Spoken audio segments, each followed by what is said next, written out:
Hi guys, welcome in that series of tutorial videos about stadium creation within Gollum. In this series of video, we'll cover everything from A to Z to make a stadium simulation that, like the one you're seeing right now. It will go from character creation, geometry variation, cloth simulation for flags, animation conversion, stadium placement, and behavior handling within stadium.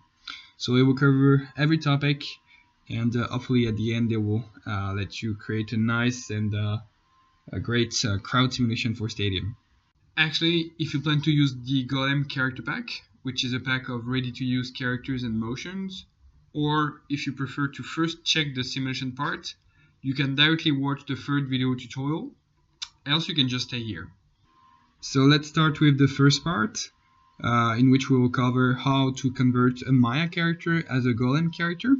I will show you how you handle skeleton conversion and geometry and texture variation for the character.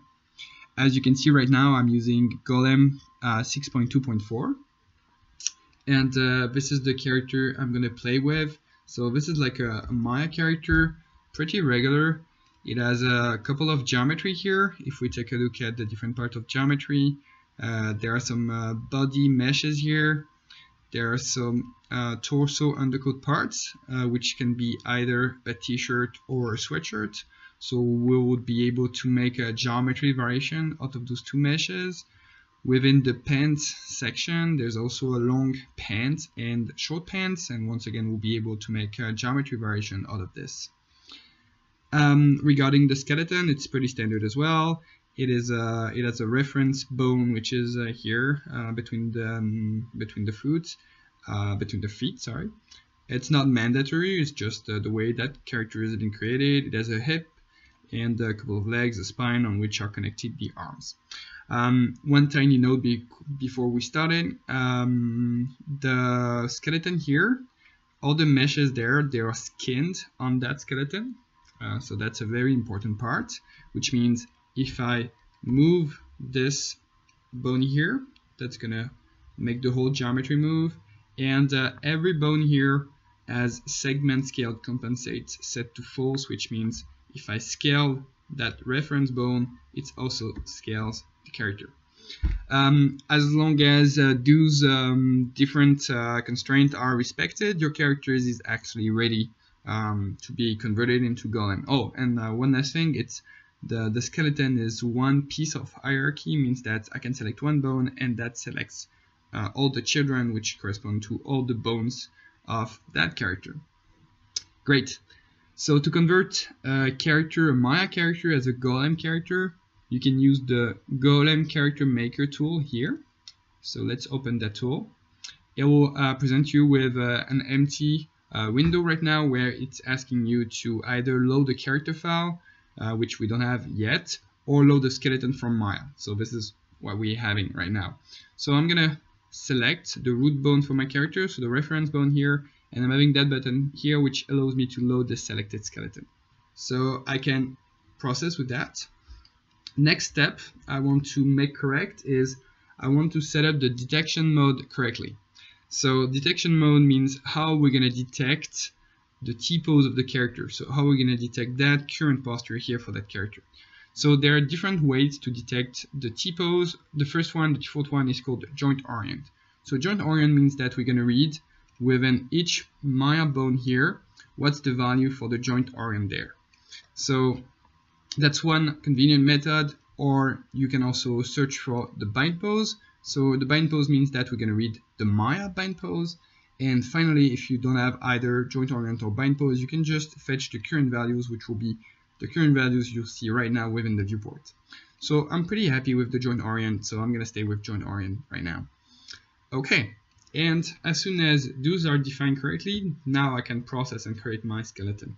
So you ended up with an empty nodal space here in which you can drag and drop nodes to specify which bone is going to be your hips bone, which bones will correspond to the spine bones. You can connect those together. As you can guess, this is going to take me a while. So what we can actually do is press the auto compute skeleton mapping button here. So that guy will analyze the whole topology of your skeleton. It will look at relative position and orientation of the bones, and it will try to figure out what is what. So if I press this, so you can see it comes up with, oops, it comes up with that guy here, that character here. So if we take a closer look and see if that goes well, so it detected that my character is made of hips bone, and that hips bone is actually connected to my hips bone within Maya, so it looks good. Then it detected that it has a spine. My spine goes from spine, bone spine to spine free, so once again this is good. It has detected that my character has a right arm, so I can also see within the viewport how that nodes look like. So regarding the right arm, I'm not really happy with what's going on right now. It says that okay, it goes from the right shoulder to the right arm, so there's one part of that bone, that limb, which goes from the shoulder to the right arm, which is the right arm is that bone here, and the arm part goes from the arm to the middle finger, to the end of the middle finger. It means that my Aiki chain here is actually going from the shoulder to the end of my hand, including the fingers. And I don't want to say that my arm is also made of the hand. I just want to say, okay, my arm goes from the shoulder to the wrist, and that's it. So I'm gonna quickly fix this. I'm gonna unmap the last bone of the extension. So I'm gonna, oops, left click, specify unmap. So right now that bone is unmapped. And now I want to say that my arm, the extension part of my arms, go from the upper arm to the wrist. So my wrist is called right hand bone. And as soon as I do that, you can see that now the limb gets corrected, and what's included in my arm only goes from the upper arm to the wrist. So that's way better. Then I want to specify for the left arm the same exact thing. So I want to unmap the end, and I want to map the left hand. Okay, I may also want to include the fingers. So what I'm doing here is mapping the nodes which are going to be animated within Golem. So maybe not all nodes will be animated, maybe just a couple of them. If you don't want to animate the fingers, don't bother making a node for the fingers. If you want to do it, then create the node. So to create a node for fingers, I'm going to add an effector node. I'm going to add one for the right arm, and I'm going to add one for the left arm. Okay, and I just want to specify that my finger goes from middle 1 to middle 3, and I just want to specify that that one here goes from middle 1 to middle 3. Okay, that's good. It looks good. To actually check it is good, you actually have a button here which is called check. That check button will simulate a collapsing of the limbs. So it will simulate an extension and a collapse of the limbs, of every limb. So you can use the sliders by yourself and see how it's going on. So you can see if arms fold into the right direction, if fingers fold into the right direction. And if I actually get a closer look to my fingers, I will, you know what, I'm just going to disable the ragdoll volumes here. So this is the one which are going to be used for the physics simulation. And right now my fingers, I'm not really sure. Let's also change the joints size because I can't see what's going on exactly. So right now my fingers, apparently, yeah, it bends a bit on the side from what I see. Yeah, okay, it bends a bit on the side, so I need to correct this. So okay, let's go back to full posture. So right now it's saying that, okay, you may see that on my on every of my limb I define into my system here. Each of them got a plane. So this is what we call the Aiki plane. So it defines in which direction that limb should bend. So for example, that arm here, the elbow will bend into that direction. So this is the normal way for an elbow to bend. So that's correct. Regarding fingers, I want actually my fingers to bend into another direction. So I want them to bend into this direction here, and it goes into the other direction there. So I can change this. So next to the way I define what's the first bone of my chain and the last bone of my chain, I also can define in which direction that limb gonna bend. So I can click on it until I find something which is actually convenient. So nope, still no, and okay. So means that now my bone will bend into that direction, so looks better. Need to do it for the left hand as well. So I guess it's gonna be the same thing. Specify minus Z. Okay, and if I recheck what's going on, now I can see that now my finger bend into the right direction. So okay, good. What about my legs? They're correct. The spine also bend into the right direction. The head as well. So it looks good to me. Excellent. So that's kind of it for the skeleton part of my character. I'm kind of happy with this. One last thing I may want to do is, if I got blend shapes, I want to define those blend shapes here. If I got roll bones and I'm dealing with a more advanced skeleton, you may want to define also how the roll bones gonna propagate. But if you're just stuck with a simple skeleton like mine, you're kind of happy with it. So I'm gonna save this. I'm gonna save that into my workspace. I'm gonna create a new folder called Golem and a new subfolder called characters. Okay, and save it as stadium character. Well, okay, now the tab has changed its name, and I can actually switch to the other part of my character. So characters are made of two parts. One is the skeleton part, and I'm kind of happy with that skeleton part. The second one is the geometry part. So how do I define which geometry my character is going to hold, and maybe what is going to be the geometry variation, and maybe what's going to be the texture variation. So regarding geometry, here, as you can see, everything has been put into different transforms. So I'm kind of happy with that, and what I'm going to do is just select that group of mesh, that transform of mesh here, select my character node, and I will ask the character maker to import all the geometry I've been selecting within Maya and attach that to that character node. So let's do that. It creates a bunch of stuff. So here, for each mesh it has found, it has created a node. For each shading group attached to that node, it had created a shading group node, and for each surface shader it had found, it also created a surface shader name. So I can use the shift key and the mouse into the up direction to reduce the graph or increase the graph size. So that's pretty convenient. And I can check what's going on here and fix the different stuff I may want to fix. So the first thing is, you may notice that each transform has been converted as a group node. And you may notice also that that group node here is kind of different than that one, because here you got a couple of arrows with numbers, with weights on it. It means as soon as you got that weighting system, it also means that you have clicked, or that the system has enabled variation on that group node.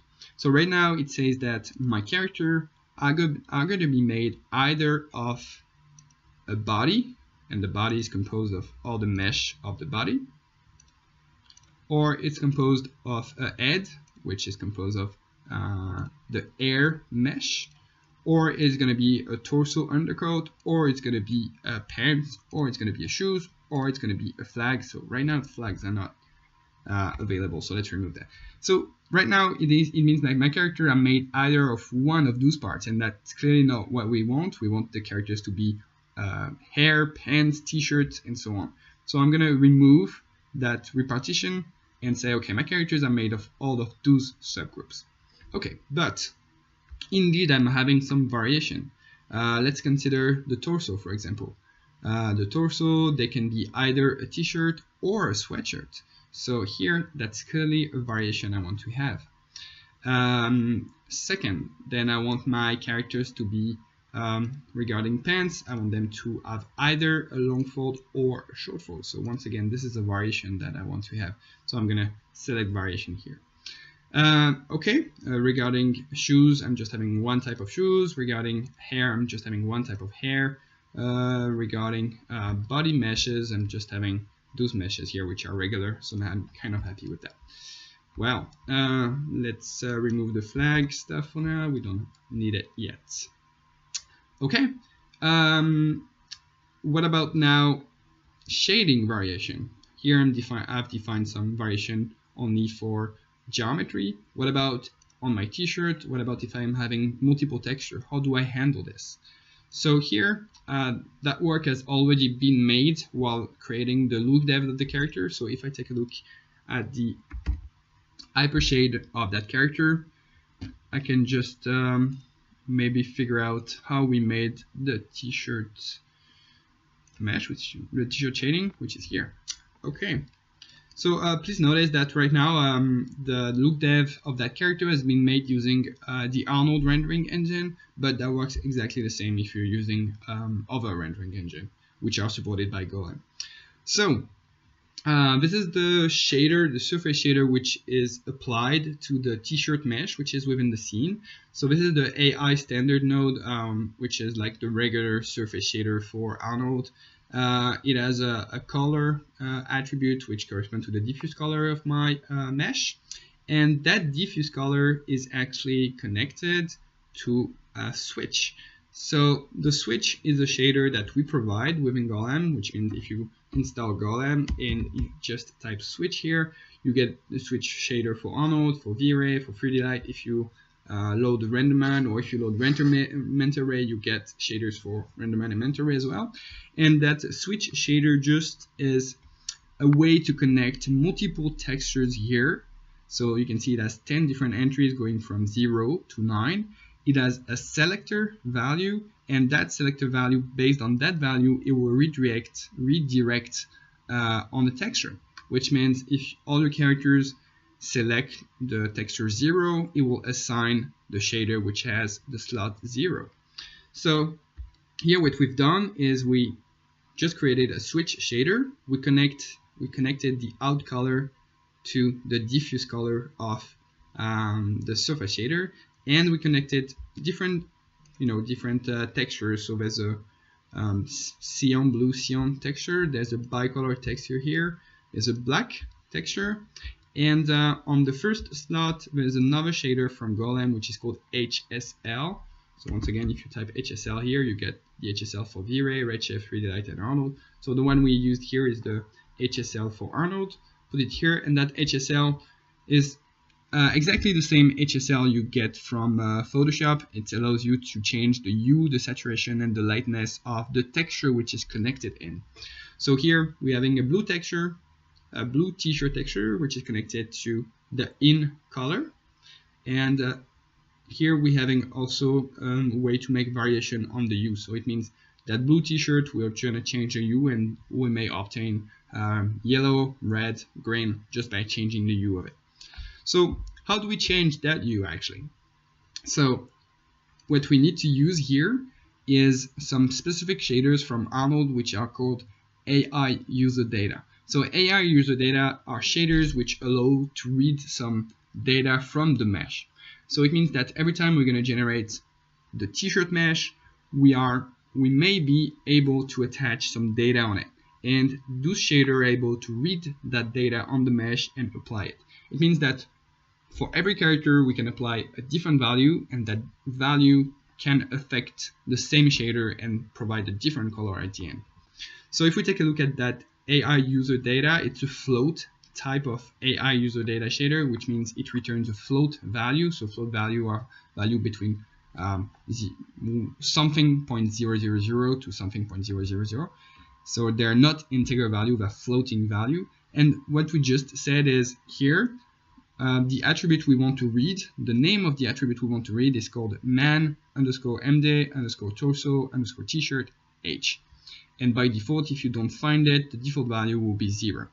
So it means that every time we're going to generate a t-shirt mesh, we may want to attach an attribute which will have a value between -1 and 1 to change the hue, and that value here will influence the hue of the t-shirt mesh. So okay, keep in mind that name here. And for the switch here, we created another AI user data shader, which that one here is an integer, because what we want is an integer value between here 0 and 3. And what we did here is we just created an AI user data hint connected to the selector, and we just say that the name of the attribute we want to create is man MD torso t-shirt texture IDX. Okay, as soon as you've done this, before importing the meshes within Golem, this will be read automatically within the character maker. So that was the t-shirt mesh. So if I go into the t-shirt mesh and I expand it, this is the shading group. So the name of the shading group is man MD torso t-shirt SJ, and the name of the surface shader is man MD torso t-shirt. And you may notice that here we got 2 extra nodes which are shader attributes. So these has been created automatically because within the shading graph we've created all that graphing system. Else, if you want to create your shader attribute yourself, you just drag and drop a node here and connect it to your shading group and specify what's the name, what's the value, and you will have a new value which will be attached to your character. So let's remove that for now. So okay, what about the first one? The first one we figure out is man MD torso t-shirt texture ID X. So it figured out the name by reading it from the AI user data int shader, and it will have a random value between 0 and 9. So 0 and 9 is not what we like, so we're gonna fix this. We say okay, it's gonna be between 0 and 3. And regarding that guy here, man t-shirt H will have a value between -1 and 1. Okay, so we fixed that. So those get created automatically, but you need to adjust the bound depending on what you've been connecting these to. So maybe you connect that to, I don't know, a coefficient for specular. Maybe a specular value is not compatible with a negative coefficient here. So it's really up to you to figure out what are the bounds you want to specify for your characters. I may have a couple of others here I want to fix. So yeah, there are actually others here. There's a sweatshirt texture ID which go between 0 and 5. That's correct. There's a leg pants texture ID. So let's figure out how many textures I plugged already into the pants group. Pants. Okay. Oops. Okay, so there are gonna be only 2 colors, so between 0 and 1. You can see there's something connected to the 6 as well. Okay, that's maybe a mistake. I don't need that one. So okay, pants are gonna be between 0 and 1. So let's fix this. So that one here, the sweatshirt, is between 0 and 5. So let's figure out the sweatshirt goes from, oops, here. Okay. We have only one variation of the sweatshirt, so we don't want to make a variation here. So I can remove that guy here. And this is going to be this, the shoes. And once again, I just have one texture for the shoes, so I don't really care. And finally, the texture ID for the head. So, and for the body, so how many textures I'm having for the body and how many textures I'm having for the head. So let me figure this out. Body, I'm having switch. I'm having only one texture, and for the air here, okay, and for the hair, I'm having from 0 to 2. Okay, so let's fix this within the character maker,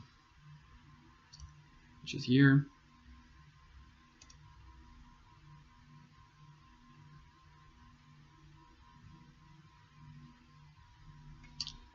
So hair between 0 and 2, that's correct. Oops, no, that's body. Body between, so there's not going to be any texture variation, so let's remove this. And hair between 0 and 2, so that's correct. So when I'm happy with that, I can just save that character file again, And the last thing I want to do is export that whole thing as a geometry file.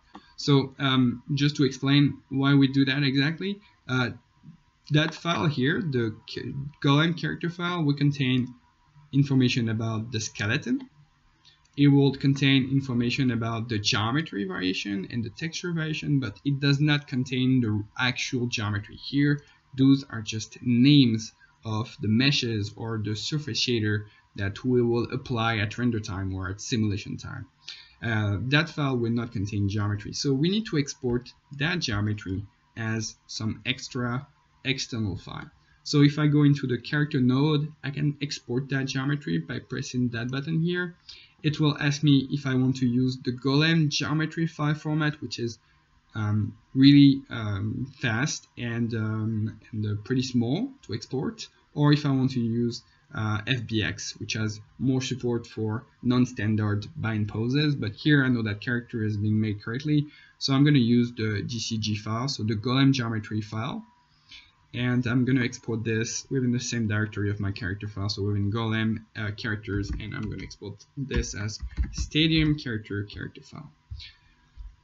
Okay, it exports the file for me. It records its path within the character file within the node, and it specifies also compute the bounding box of my character, which will be used at rendering time. So I'm kind of happy with this. And finally, here you may notice that as soon as I have exported that file, I get a rendering type which gets created. So this is where I can specify what's going to be the weighting of my meshes when I'm going to render that scene. So here it has created a default rendering type, but you can create more by going into rendering type here and press plus and create new rendering type, or you can just edit those. So okay, here the weighting system I can control is how much t-shirt here and how much sweatshirt I want to have into my final shot. So I'm gonna say, okay, I don't want to have much sweatshirt, I just want to have a couple of t-shirt, and here that's relative weighting, and on the right here is the absolute percentage you get at the end, which means at the end 89% of your characters will have this mesh, the t-shirt, and only 11% of your characters will have that sweatshirt. Regarding pants, I want to have maybe more character with long pants than short pants, and save this. Okay, one good practice I usually have is I want to test my characters right away. So I'm usually opening another Maya here, and I usually use that to play with my character and check if my character goes correctly. So I usually make like a really quick Golem simulation to figure out if everything is correct. So before creating a new simulation within Golem, I usually check that all my Maya settings are set up correctly, that the playback speed within Maya is set to play every frame, because Golem is simulation based. So I want to make sure that every frame will get pre-created. The up axis is set to Y. The linear working units within Maya are set to centimeters, and some couple of options about showing different shapes there. So I'm happy with that. Everything says yes, so it means that my Maya is set up correctly. So now I can create a quick simulation and check how my character goes. So I will first start by loading my character file. So I created an entity type. Here I go within my project directory, go into Golem characters, and open the stadium character GCHA, so Golem character, and open my loop dev character I'm playing with, which is right now within scene stadium character. Okay, and loading also the light dome. So that mesh here is just to load the shaders to make sure the shaders are within the scene, because something I forgot to say until now is that within the character file, so the character file handles the geometry of the character, but it does not handle the shading, which means that all the shading here has to be importing within the Maya scene. So you need to import at some point a loop dev character with the shaders with some meshes and the same shaders with the same names within the scene. So okay, my entity type has been created, and I just want to make sure that everything is correct. So I'm going to create like a pop tool, spawn a kind of characters here, press create, it will display my characters. It should load the textures, and it should also, you know, follow the assets repartition I've been specifying. So I should get some characters with long pants, some characters with short pants. I should get some characters with sweatshirts, some characters with t-shirts, and following the same exact repartition I've been saying earlier. So it's kind of good. So I can see here the geometry repartition, but I can't see the texture repartition because what I've been defined so far are Arnold shaders, and obviously we can't really evaluate Arnold shaders instead of Arnold. So the only way you can actually see texture variation and shading variation will be by rendering this. So if you want to render that scene, I'm just going to crop that simulation to have a bit less frames.